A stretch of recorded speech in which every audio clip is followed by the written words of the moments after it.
Hey guys, क्या आपको torsion याद है? वही जंगल में पलने बढ़ने वाला लड़का जिसे गोरिल्लाओं ने अपनाया था। टार्जन की कहानी असल में एक ऐसे बच्चे की जर्नी है जो ना पूरी तरह इंसान है और ना ही पूरी तरह जंगल का जानवर, पर दोनों दुनियाओं से कुछ अलग और खास है। बचपन से ही वो जंगल के नियम सीखता है, खतरों का सामना करता है और हर दिन खुद को साबित करने की कोशिश करता है। एक तरफ डरावने जानवर, दूसरी तरफ उसका अपना डर, लेकिन इन सब के बीच उसकी माँ काला का प्यार और उसके दोस्त टर्क और टेंटर का साथ उसे हमेशा हिम्मत देता है। टार्जन की पूरी कहानी खुद को पहचानने, अपने डर को हराने और आखिरकार जंगल में अपनी असली जगह ढूंढने के बारे में है। तो गाइस, तैयार हो जाओ ऑस्ट्रेलिया के गहरे समुद्र में डूब जाने के लिए, क्योंकि आज के इस वीडियो में मैं आपको बताने वाली हूँ हमारे प्यारे टार्जन की एंटायर स्टोरी के बारे में। लेकिन गाइस, वीडियो शुरू करने से पहले अगर आप इस चैनल पर नए हैं तो वीडियो को लाइक कर देना और चैनल को सब्सक्राइब कर बेल आइकन को भी प्रेस कर लेना। साथ ही जितना हो सके अपने फ्रेंड से भी शेयर कर देना, क्योंकि मैं ऐसे ही मजेदार वीडियो आपके लिए लाती रहूंगी। तो चलिए बिना और देरी किए शुरू करते हैं। तो गाइस, कहानी की शुरुआत होती है 1860 के दशक में, जहां अफ्रीका के किनारे एक ब्रिटिश जोड़ा अपने बच्चे के साथ तूफान में जलती हुई जहाज से बचकर एक छोटी नाव में निकल जाता है।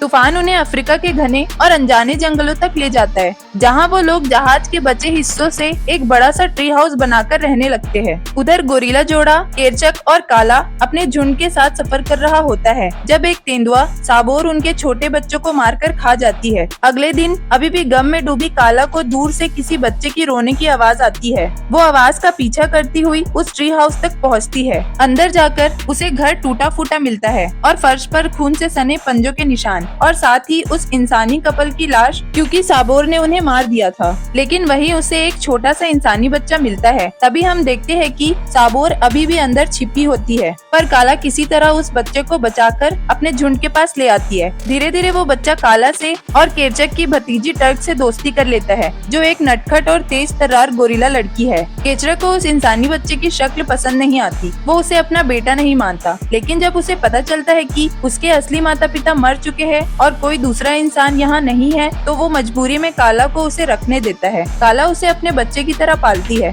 और उसका नाम रखती है टार्जन। कुछ सालों बाद टार्जन अब एक नटखट तेज तर्रार बच्चा बन चुका है और टर्क उसकी सबसे अच्छी दोस्त होती है। एक दिन टर्क अपने दो दोस्तों फ्लिंट और मंगो के साथ हाथियों वाले तालाब के पास टाइम पास करने जाती है। टार्जन भी किसी तरह उसके पीछे पहुंच जाता है। टर्क थोड़ा तंग आकर मजाक से कह देती है कि अगर टार्जन उसके साथ घूमना चाहता है तो उसे एक हाथी का बाल लाकर दिखाना होगा। उसको लगता था कि टार्जन परेशान होकर पीछे हट जाएगा, पर टार्जन इसे सच मान लेता है और सचमुच हाथी का बाल लेने चल पड़ता है। वो हाथियों के झुंड के बीच पहुंचकर ऐसी हलचल मचा देता है कि सब हाथी घबरा जाते हैं। एक छोटा हाथी टेंटर तो इतना डर जाता है कि उसे लगता है टार्जन कोई पिराना मछली है। आखिरकार टार्जन एक बाल तो ले आता है, लेकिन उसकी हरकतों से पूरा हाथी का झुंड बेकाबू होकर गोरिल्लाओं की तरफ भागना शुरू कर देता है। केरचक को एक छोटे गोरिल्ला बच्चे को बचाने के लिए बीच में कूदना पड़ता है। जब भगदड़ रुकती है, टर्क चैन की सांस लेती है कि टार्जन जिंदा है और हैरान भी होती है कि वो सच में हाथी का बाल ले आया।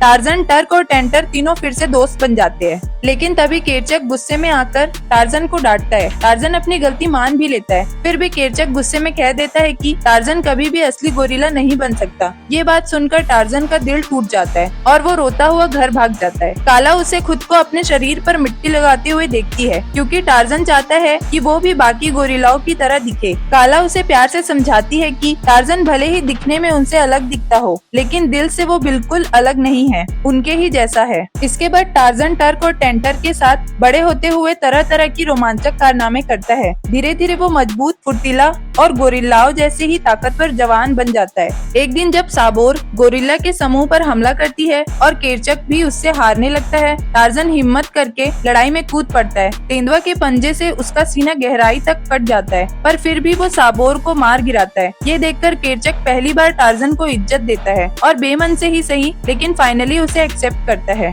तभी दूर कहीं से बंदूक चलने की आवाज आती है। केरचक सबको तुरंत आगे बढ़ने का ऑर्डर देता है। टार्जन क्यूरियोसिटी में आगे बढ़ता जाता है और अचानक उसे इंसानों का एक नया ग्रुप मिलता है। प्रोफेसर पोर्टर, उनकी बेटी जेन और उनके साथ आया हुआ शिकारी टाइप गार्ड क्लेटन। ये लोग अफ्रीका में गोरिल्लाओं को स्टडी करने आए हैं। एक दिन जेन गलती से अपने पापा और क्लेटन से बिछड़ जाती है। वो एक छोटे बबून की ड्राइंग बना रही होती है, लेकिन जब वो बेबी बबून को ड्राइंग वापस जाता है और जेन नहीं देती तो पूरा बबून का झुंड उसके पीछे पड़ जाता है। जेन भागते भागते एक खाई के पास पहुंचती है और कूदने वाली होती है कि तभी हवा में ही टार्जन उसे पकड़ लेता है। टार्जन उसे बबूनों से बचाता हुआ एक सुरक्षित जगह ले जाता है। जेन को देखकर टार्जन को बड़ी हैरानी होती है। वो उसे छूकर देखकर समझने की कोशिश करता है कि ये कौन है। वो उसके पैरों को देखते देखते अनजाने में उसे गुदगुदी भी कर देता है। फिर वो जेन का फटा हुआ दस्ताना उतारकर उसके हाथ को अपने हाथ से मिलाता है और पहली बार महसूस करता है कि वो और जेन बिल्कुल एक जैसे है, मतलब इंसान। तभी दूर से क्लेटन की बंदूक की आवाज आती है और टार्जन जेन को उसके कैंप छोड़ आता है। इधर टार्जन को ढूंढते ढूंढते टर्क, टेंटर और बाकी दोस्त इंसानों के कैंप तक पहुंच जाते हैं और इंसानों के पूरे कैंप को तहस नहस कर देते हैं। जब जेन टार्जन के साथ वापस आती है और गोरिल्लाओं को देखती है, उसी समय केरचक, काला और पूरा झुंड भी शोर सुनकर पहुंच जाता है। केरचक बिना देर किए सब गोरिल्लाओं को इंसानों से दूर ले जाता है। प्रोफेसर पोर्टर और क्लेटन बाद में पहुंचते हैं और जेन उन्हें बताती है कि उसके साथ क्या क्या हुआ। जंगल लौटकर केरचक सभी को साफ साफ ऑर्डर देता है कि इंसानों से दूर रहना है। टार्जन इसके खिलाफ बोलता है, लेकिन कोई उसकी बात नहीं सुनता और उसे चुप करा दिया जाता है। फिर भी टार्जन चोरी चोरी इंसानों के कैंप वापस जाता है। जेन उसे अपने पिता और क्लेटन से मिलवाती है। दोनों उसकी दुनिया को समझने की कोशिश करते हैं और उसे इंसानों की बातें, उनका तरीका सब सिखाते हैं। इसी दौरान टार्जन और जेन के बीच धीरे धीरे प्यार पनपने लगता है, पर टार्जन के मन में एक ही डर बना रहता है। वो जेन और बाकी इंसानों को गोरिल्लाओं के पास नहीं ले जा सकता, क्योंकि उसे पता है कि केरचक का गुस्सा उनकी मुसीबत बढ़ा देगा। कुछ दिनों बाद इंग्लैंड जाने वाला जहाज आ जाता है। जेन, उसके पिता और क्लेटन वापस जाने की तैयारी करने लगते हैं, क्योंकि उन्हें अब तक गोरिल्ला नहीं मिले। टार्जन ये सब देखकर टूट जाता है। उसे लगता है कि जेन हमेशा के लिए चली जाएगी। क्लेटन उसे बहला फुसलाकर कहता है कि अगर गोरिल्लास मिल जाए तो जेन यहीं रुकेगी। बस टार्जन इसी बात में फंस जाता है और चाहता है कि जेन उसके साथ रहे। वो टर्क और टेंटर के साथ एक प्लान बनाता है। दोनों इंसानों का भेष बनाकर केरचक को घोंसलों वाली जगह से दूर ले जाए, जबकि टार्जन असली इंसानों को वहां तक ले आए। प्लान काम कर जाता है। प्रोफेसर पोर्टर और जेन गोरिल्लाओं को देखकर खुश हो जाते हैं और उनसे मिलने लगते हैं, पर तभी केरचक अचानक वापस आ जाता है। क्लेटन को बंदूक के साथ देखकर वो समझता है कि इंसान खतरा है और हमला करने के लिए दौड़ पड़ता है। टार्जन उसे रोकने के लिए बीच में कूदता है और उसे पकड़कर रोकता है ताकि इंसान भाग सके। जब केरचक छूट जाता है, वो गुस्से से टार्जन को उसके परिवार को धोखा देने के लिए डांटता है। शर्म से टार्जन खुद को बाकी गोरिल्लाओं से अलग कर लेता है। काला उसे परेशान देखती है और उसे उसके असली माता पिता के पुराने ट्री हाउस तक ले जाती है। वो टार्जन को उसका सच बताती है और कहती है कि चाहे टार्जन जो भी फैसला ले, वो हमेशा उसकी खुशी ही चाहती है। टार्जन समझ जाता है कि अब उसे जाना चाहिए। वो अपने पिता के कपड़े पहनता है और काला से विदा लेता है। फिर इंसानों के साथ इंग्लैंड जाने की तैयारी करता है। अगले दिन जब वो तीनों जहाज पर चढ़ते हैं, टार्जन देखता है कि जेन और उसके पिता को पहले से ही गुंडों ने पकड़ रखा है। ये वही लोग हैं जिन्होंने जहाज के कैप्टन और बाकी क्रू पर भी हमला किया था। टार्जन जैसे ही डेक पर पहुंचकर भागने की कोशिश करता है, उसके जूते फिसल जाते हैं, क्योंकि वो जूते पहनने का आदी नहीं था और वो चिमनी पर चढ़ने में नाकाम होकर क्रेटर्स के ढेर पर गिर जाता है। दो गुंडे उसे पकड़ लेते हैं और जहाज की लोहे की दीवार पर पटक देते हैं। तभी क्लेटन डेक पर आता है और हवा में गोली चलाता है। टार्जन उसकी मदद मांगता है, लेकिन तभी उसे पता चलता है कि ये पूरा जाल क्लेटन का ही था। क्लेटन मजाक उड़ाते हुए उसे एपमैन कहकर चिढ़ाता है और अपनी राइफल की बट उसके पेट में मारता है, जिसके बाद क्लेटन अपनी असली प्लानिंग बताता है कि वो गोरिल्लाओं को पकड़कर पिंजरों में बंद करके बेचने वाला है और टार्जन की वजह से उसे गोरिल्लाओं का ठिकाना मिल गया। फिर वो टार्जन को बांधकर कार्गो होल्ड में बाकी बंदियों के साथ फेंक देता है। टार्जन को अब समझ आता है कि उसने कितना बड़ा धोखा खाया है और अपने परिवार को खतरे में डाल दिया है। वो गुस्से और दर्द में जोर से चीखता है। जंगल में टर्क और टेंटर टार्जन की चीख सुन लेते हैं। टेंटर पहले झिझकता है, लेकिन टर्क उसे गुस्सा दिलाकर हिम्मत दिलाती है। दोनों फिर पूरी ताकत से टार्जन को बचाने निकल पड़ते हैं। वो जहाज तक पहुंचते हैं। टेंटर गुंडों को खदेड़ता है और टार्जन व बाकी कैदियों को आजाद करा देता है। टार्जन तुरंत अपने परिवार को बचाने के लिए जंगल की ओर भाग जाता है। रात होते होते क्लेटन और उसके आदमी गोरिल्लाओं को पकड़ लेते हैं और केरचक को भी जमीन पर दबा देते हैं। क्लेटन उसे गोली मारने ही वाला होता है कि तभी टार्जन जंगल में बाकी जानवरों को इकट्ठा करके हमला करवाता है। सारे जानवरों के अचानक वहां आ जाने से क्लेटन के गुंडे डर कर भागने लगते हैं, लेकिन क्लेटन खुद कहीं छुप जाता है। टार्जन केरचक को छुड़ाता है और दोनों मिलकर बाकी गोरिल्लाओं को आजाद कराने में लग जाते हैं। जेन भी पीछे नहीं रहती। वो काला को 2 गुंडों से बचाती है, जिनमें से एक को बबून झुंड दौड़ा देता है, जिसने पहले जेन का पीछा किया था। जेन और टार्जन मिलकर काला को पिंजरे से छुड़ा लेते हैं, लेकिन तभी क्लेटन अचानक ऊपर से गोली चलाता है। गोली टार्जन के दाहिने बाजू को छूते हुए निकलती है और उसे घायल कर देती है। केरचक टार्जन को बचाने के लिए क्लेटन पर झपटता है, लेकिन क्लेटन उसे सीधे छाती में गोली मार देता है। केरचक बुरी तरह घायल होकर गिर पड़ता है। क्लेटन फिर टार्जन का पीछा करते करते पेड़ों की ऊंचाई तक पहुंचता है और दोनों में जबरदस्त लड़ाई होती है। टार्जन क्लेटन को निहत्था कर देता है और उसकी बंदूक उस पर तान देता है, लेकिन वो गोली चलाने की जगह बस उसकी आवाज निकालकर क्लेटन को डराता है और फिर बंदूक तोड़ देता है। ये देखकर क्लेटन पागल हो जाता है। वो अपनी मैचेट लेकर टार्जन को मारने के लिए बेलों के बीच पीछे भागता है। टार्जन बेलों का इस्तेमाल करके क्लेटन के हाथ पांव उलझा देता है। क्लेटन गुस्से में बेलों को अंधाधुंध काटने लगता है, लेकिन उसे पता नहीं चलता कि एक बेल उसके अपने गले में फंसी है। टार्जन उसे चेतावनी देने की कोशिश करता है, पर क्लेटन नहीं सुनता। वो बेल काटता है और नीचे गिर पड़ता है और खुद ही फंसकर लटक जाता है। टार्जन नीचे आता है और देखता है कि केरचक अपने लास्ट मोमेंट में है। केरचक टार्जन से माफी मांगता है और उसे अपना बेटा मानता है और उसे पूरी गोरिल्ला टोली का नया लीडर घोषित करता है। टार्जन के हाथों में ही केरचक मर जाता है और सब उसे शोक में घेर लेते हैं। टार्जन केरचक के वादे के मुताबिक सबको नए और सुरक्षित इलाके में ले जाता है। अगले दिन क्लेटन के गुंडे पकड़े जा चुके होते हैं। जहाज का कैप्टन और क्रू भी आजाद हो चुके होते हैं। जेन और प्रोफेसर पोर्टन इंग्लैंड लौटने की तैयारी करते हैं और टार्जन से भावुक विदाई लेते हैं। जैसे ही नाव किनारे से दूर जाने लगती है, प्रोफेसर पोर्टर जेन को समझाते हैं कि यदि वो टार्जन से प्यार करती है तो उसे यही रहना चाहिए। बस फिर क्या था, जेन पानी में कूद जाती है और वापस किनारे पर आकर टार्जन से मिल जाती है। थोड़ी देर बाद प्रोफेसर भी कूद जाते हैं, क्योंकि वो भी अपनी बेटी के साथ रहने का फैसला करते हैं। काला जेन का खुले दिल से गोरिल्ला परिवार में स्वागत करती है और फिर टार्जन, जेन और उसके पिता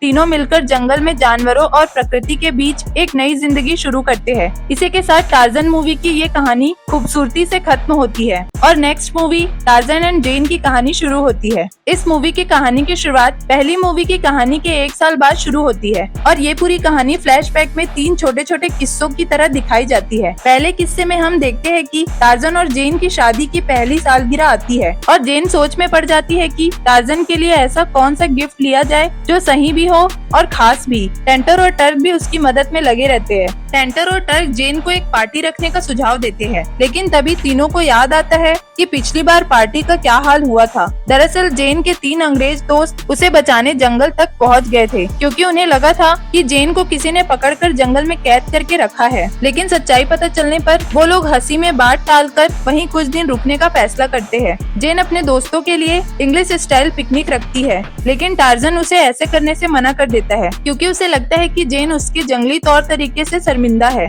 पिकनिक शुरू होती है कि 2 खूंखार पैंथर नूरू और सीटा जेन और उसके दोस्तों पर हमला कर देते हैं। सब घबराकर जंगल की ओर अंदर भागते हैं। जेन उन्हें जंगल में बचने बढ़ने की कुछ बुनियादी ट्रिक सिखाती है, लेकिन पैंथर फिर से उन्हें घेर लेते हैं। तभी टार्जन अचानक आकर सबकी जान बचा लेता है। अगले दिन जेन के दोस्त विदा लेते हैं और कहते हैं कि ये रोमांचक सफर उन्हें हमेशा याद रहेगा और वो जल्द ही वापस आएंगे। इसके बाद कहानी का दूसरा किस्सा शुरू होता है, जहाँ हम देखते हैं कि जेन महंगे गिफ्ट खासकर ज्वेलरी के बारे में सोचने लगती है। तभी टर्क उसे याद दिलाती है कि एक बार टार्जन उसके लिए हीरा लाने गया था। हुआ यूँ था कि टार्जन 2 आदमी योहानेस, निएल्स और मार्कस को एक ज्वालामुखी के पास ले गया था, जहाँ हीरो की खान थी। डील ये थी कि बदले में वो टार्जन को एक हीरा देंगे ताकि वो जेन को गिफ्ट कर सके। लेकिन जैसे ही वो खान के अंदर पहुँचे, दोनों आदमियों ने धोखा दे दिया, क्योंकि वो सारे हीरे खुद ही रखना चाहते थे। तभी ज्वालामुखी फटना शुरू हो गया और टार्जन, जेन और प्रोफेसर पोर्टन तीनों अंदर फंस गए। इसी तरह वो लोग लावा निकलने से पहले ही बाहर निकलने में कामयाब हो गए। बाद में टार्जन ने वही दोनों धोखेबाजों को भी बचाया, लेकिन भागते भागते उसके सारे हीरे गिर गए और बेकार हो गए।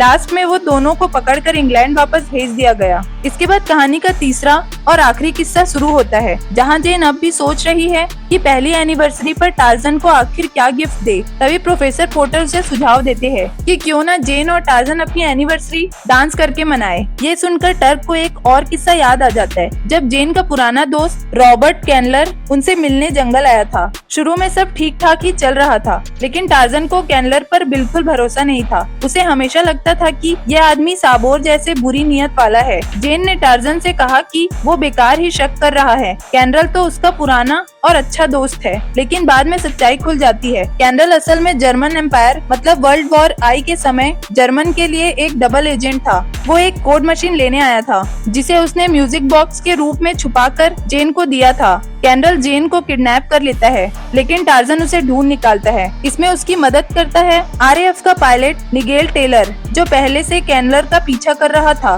टेलर कैंडलर का प्लेन उड़ाकर उसे पकड़कर ले जाता है ताकि इंग्लैंड में उसका ट्रायल हो सके। जेन दुखी होती है कि टार्जन शुरू से ही सही था, लेकिन टार्जन महसूस करता है कि शायद कैंडलर में थोड़ी सी अच्छाई भी थी, क्योंकि उसने एक पल पर सच में जेन की मदद की थी। इसके बाद हम देखते हैं कि अब जेन पूरी तरह आइडियलेस हो चुकी है। उसे लगता है कि शायद एनिवर्सरी वाले बड़े गिफ्ट टार्जन की जंगल वाली लाइफ में फिट नहीं बैठते। वो उदास होकर ट्री हाउस लौटती है और अचानक चौंक जाती है कि पूरा ट्री हाउस सजा हुआ है। टार्जन वहाँ अपने पिता का सूट पहनकर रहता है। टर्क टेंटर और प्रोफेसर पोर्टर ने पहले से ही पूरी तैयारी कर ली थी और जेन को कहानियों में उलझाए रखा था ताकि ये सरप्राइज सेट हो सके। टार्जन जेन को एक डायमंड रिंग देता है, वही डायमंड जो उस ज्वालामुखी की खान में मिला था। फिर सब मिलकर डांस, म्यूजिक, हंसी मजाक के साथ जश्न मनाते हैं। टार्जन और जेन चांदनी रात में जुगनुओं के बीच नाचते हैं और इस मूवी की भी कहानी बहुत ही खूबसूरत नोट पर खत्म होती है। इसके बाद next movie torsion 2 the legend begins की कहानी की शुरुआत होती है, जहां हम देखते हैं कि छोटा टार्जन, जिसे गोरिल्लाओं ने पाला था, बचपन से ही एक डरावने मॉन्स्टर जुगर से डरता रहता है। उसे हमेशा लगता है कि एक दिन वो जुगर उसे पकड़ ही लेगा। ऊपर से वो अपने बाकी छोटे गोरिल्ला भाई बहनों जितनी तेजी से भाग नहीं पाता और जब भी उन्हें दिखाने की कोशिश करता है कि वो भी कुछ कर सकता है, बस गड़बड़ ही हो जाती है। एक दिन एक हादसे में सबको लगता है कि टार्जन मर गया है। उसकी माँ भी रोते हुए मान लेती है कि वो अब नहीं रहा। बाकी गोरिल्ला भी सोचते हैं कि टार्जन का यही अंजाम होना था। ये सब देखकर टार्जन को लगता है कि सबके लिए यही बेहतर है कि वो कहीं दूर चला जाए, इसलिए वो घर छोड़कर भाग जाता है। भागते भागते साबोर नाम की चीता उसका पीछा करती है और उससे बचते हुए टार्जन एक जगह पहुंचता है जिसका नाम है डार्क माउंटेन। यहाँ रहने वाले हैं दो बड़े पर बिगड़े हुए गोरिल्ला भाई, यूटो जो थोड़ा बेवकूफ टाइप है और कैगो जो बहुत गुस्से वाला है। दोनों की माँ मामा गुंडा बहुत ही सख्त और ओवर प्रोटेक्टिव है, लेकिन मजेदार बात ये है कि ये तीनों भी जुगर से उतने ही डरते हैं जितना टार्जन डरता है। जैसे ही वो डरावनी गूंज पूरी घाटी में फैलती है, मौका पाकर टार्जन वहाँ से फटाफट निकल भागता है। आगे चलते हुए टार्जन की मुलाकात एक गुस्सैल बूढ़े गोरिल्ला से होती है। शुरू में वो बूढ़ा गोरिल्ला टार्जन को पास भी नहीं आने देता, लेकिन धीरे धीरे टार्जन को पता चलता है कि असली जुगर कोई डरावना मॉन्स्टर नहीं बल्कि यही बूढ़ा गोरिल्ला है। वो खोखले पेड़ों का इस्तेमाल करके अपनी आवाज को जोरदार बना देता था ताकि जंगल के बाकी जानवर उससे दूर रहे और उसका खाना कोई न छीने। ये राज पता चलने के बाद टार्जन उसी का सहारा लेता है और जुगर को मानना पड़ता है कि लड़का कुछ दिन उसके साथ रह सकता है। टार्जन की खुशी, मासूमियत और मदद करने की आदत की वजह से धीरे धीरे बूढ़ा जुगर भी उसके साथ घुलने मिलने लगता है। इसी दौरान टार्जन लगातार यही समझने की कोशिश करता है कि वो असल में है क्या। उधर टार्जन के दोस्त टर्क और टेंटर उसे ढूंढते हुए डार्क माउंटेन तक पहुंच जाते हैं, लेकिन टार्जन अभी भी घर लौटना नहीं चाहता। तभी उसकी गोदली माँ काला भी वहाँ आ पहुँचती है और मामा गुंडा और उसके बेटों की वजह से मुसीबत में फंस जाती है। यही टार्जन को आखिरकार समझ आता है कि वो कौन है। वो न पूरी तरह गोरिल्ला है, ना ही पूरी तरह इंसान। वो टार्जन है, अपनी खास तरकीबों और हुनर वाला, जो सिर्फ वही कर सकता है। फिर टर्क और टेंटर उसकी मदद करते हैं और तीनों फिर से पहले जैसे सबसे अच्छे दोस्त बन जाते हैं। टार्जन अपनी माँ काला से कहता है कि वो पहले सही थी, वो सच में अपनी फैमिली का हिस्सा है। काला उसे गले लगाती है और कहती है कि उसे बहुत गर्व है कि उसने उसे उन दो शरारती गोरिल्ला भाइयों से बचाया। उधर मामा गुंडा अपने बेटों कैगो और यूटो को सजा देती है क्योंकि उन्होंने जुगर का ट्री हाउस तोड़ दिया था। और आखिर में टर्क, टेंटर और टार्जन फिर से एक साथ खुश होकर जंगल की जिंदगी में लौट जाते हैं। और इसी के साथ हमारे टार्जन की एंटायर स्टोरी की कहानी भी यही खत्म हो जाती है। तो गाइज, अगर आपको ये कहानी और मेरी ये एक्सप्लेनेशन पसंद आई हो तो इस वीडियो को लाइक कर देना और जितना हो सके शेयर भी कर देना। और अगर चैनल पर नए हो तो चैनल को सब्सक्राइब कर बेल आइकन को भी प्रेस कर लेना और कमेंट भी करना कि नेक्स्ट वीडियो किस टॉपिक में चाहिए। साथ ही अगर आप लोग मुझे और भी ज्यादा सपोर्ट करना चाहते हो तो इस चैनल को ज्वाइन कर स्टोरी मेनिया के मेंबर भी बन सकते हो। तो गाइज, मिलती हूँ मैं आपसे नेक्स्ट वीडियो में, तब तक के लिए बाय बाय।